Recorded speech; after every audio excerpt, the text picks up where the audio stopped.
Jacqueline, I'm so glad to meet you and so glad you're here.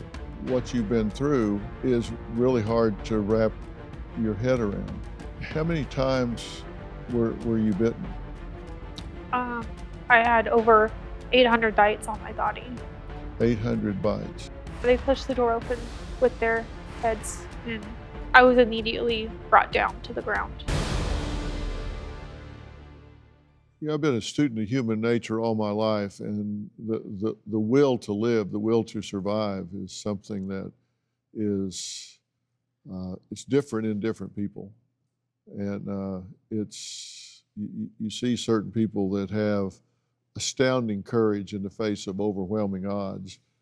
And you may not feel that way, but I can tell you there are a lot of people that would never have come out of that alive. And you are a courageous young woman. Now, since that day, she's been documenting her recovery and says she still has a long way to go.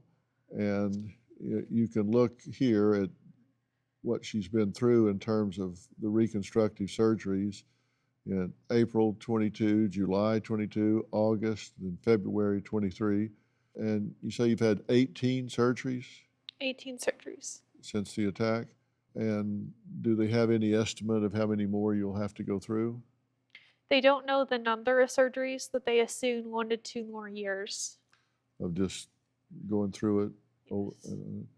And tell me, what kind of conversation do you have with yourself to get up for these surgeries each time? What do you say to yourself about that? I tell myself that when I come out of anesthesia, I'm going to look different, or I'm going to feel better, because I'm just one step closer to being restored as much as I can be. Right. And I have full faith in my surgeons, and I put it in their hands to take care of me, and so I put the trust in them. John, what was it like when you found out what had happened and seeing what happened to your baby girl here? Well, Dr. Phil, the attack actually occurred exactly 14 months to the day, and it's a moment that's frozen in time, in our lifetime, and will be forever. And when we got to the hospital, she was in the middle of undergoing 8 hours of life-saving surgery. We didn't find out until actually the attack occurred on December 23rd, 2021. Her birthday is December 24th. The clock moved past midnight. She turned 22. She was barely alive, laying on the table. We found out that she had lost both ears, her nose, her cheeks, her jaw muscles, her upper lip, and her chin had been pulled away and was hanging from her skull and facial structure. So for us, it's been living day to day. It's been just absolutely blessed, first of all, by her survival, her courage. I know I'm her dad, but I can tell you I've never known a more courageous person than my daughter. And I see it every day, and I see the response that she elicits from followers all over the world. And the attitude that she has, no doubt, is helping her healing process.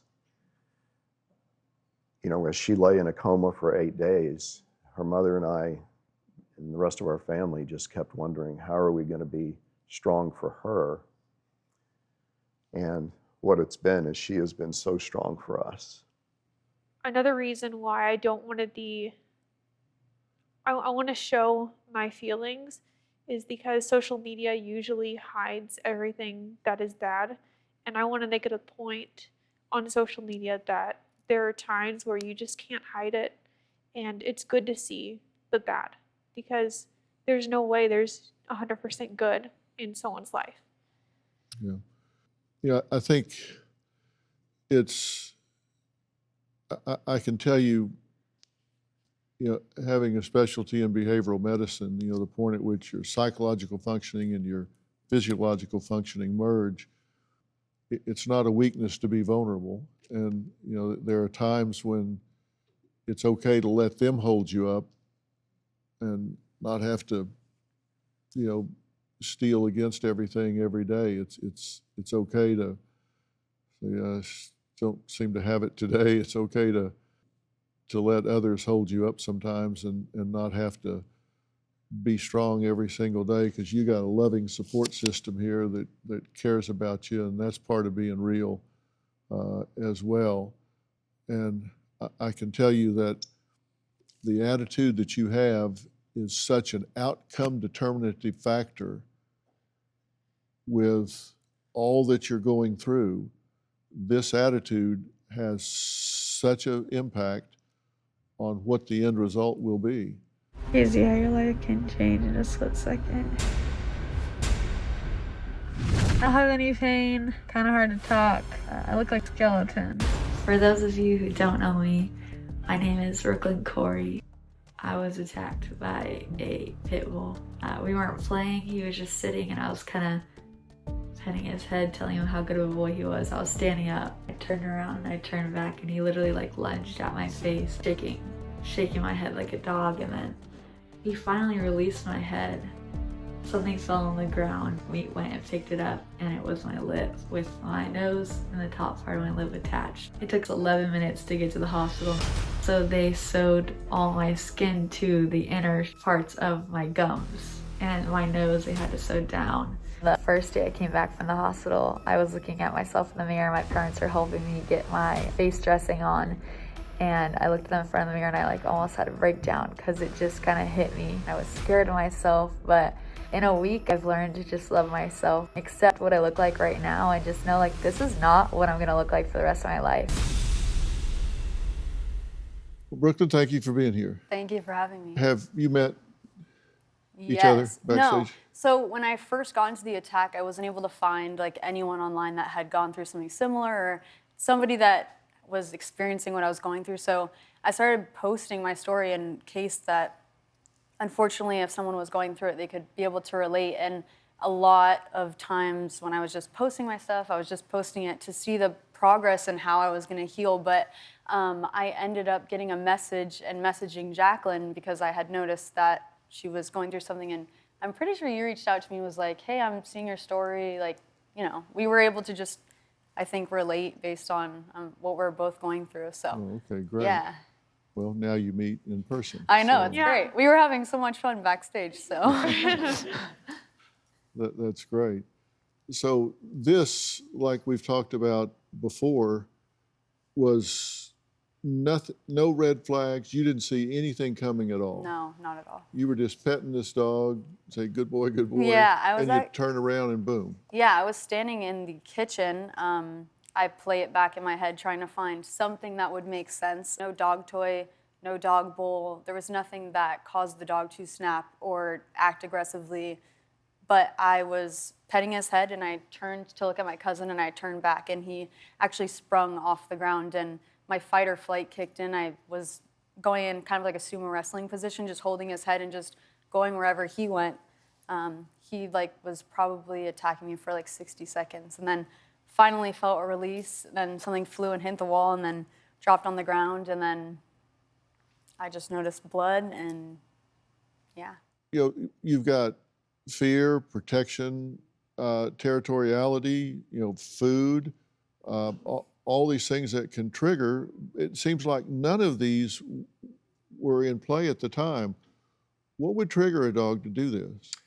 Well, a big thing that people tend to ignore, there's usually some kind of warning sign somewhere in the dog's behavior. So whoever owns the dog, most likely there was something, but dogs don't speak. You have to read their body language. So a lot of times it could be fearful. Sometimes it could just be dominant. Sometimes they're just getting away. I remember going to a friend's house one time, and this pit bull ran up on me, and I said, somebody better watch that dog. It's a party. I said, somebody's gonna watch that dog. That dog is gonna cause a problem at this party. And it kind of came and checked me, and it was kind of like a little dominant check. And I said, oh, and they just have this dog running around this place? Okay. 10 minutes later, into the party, little baby got bit, right? So the thing is that the signs are there, but we can't be in denial. And that's the thing, is when you see anything, you need to treat it like it's a red flag. And a lot of times people, they love their dog can do no harm, but I keep it real with people. I don't beat around the bush. I go, listen, you have a serious problem on your hand. You need to address it. And like I said, with this situation, I'm sure that there was something maybe you didn't recognize, but the owner, I'm sure at one point, saw something in this dog that probably needed to be addressed that probably was overlooked. It's happened to you inside a home. It happened to you with your cousin's dog. How many surgeries have you had to have so far? I've had about 6 or 7. Wow. How many ahead? I just had one last week, actually. Wow. I'm almost towards the end, but maybe just 2 or 3 more minor surgeries. How have you done mentally and emotionally with good. this? It's weird to say that I'm good, but I think right when the attack happened, my dad said something that's always stuck with me. He's like, you can go 1 or 2 ways with this attack. He's like, you can, 1, sit on the couch and feel sorry for yourself, but what's that gonna fix? Or 2, he's like, you can just go live your life how you're gonna live it and take it day by day, and that's exactly what I've been doing. I've just been doing things that have made me happy, so. Are you comfortable around dogs? Yeah, I love dogs. Even this one I'm like wanting to pet, he's so cute. Yeah. I'm definitely more cautious, I would say, after the attack. I was just more cautious because you know the capability that a dog can have, but any dog. So I think, but they make me happy. I have one of my own, so. Yeah. Josh, once a dog attacks like it did here, can that dog be trusted? Can that dog be trained? Does it depend on the breed and the age? And I know it depends on the owner, but can that dog be trusted?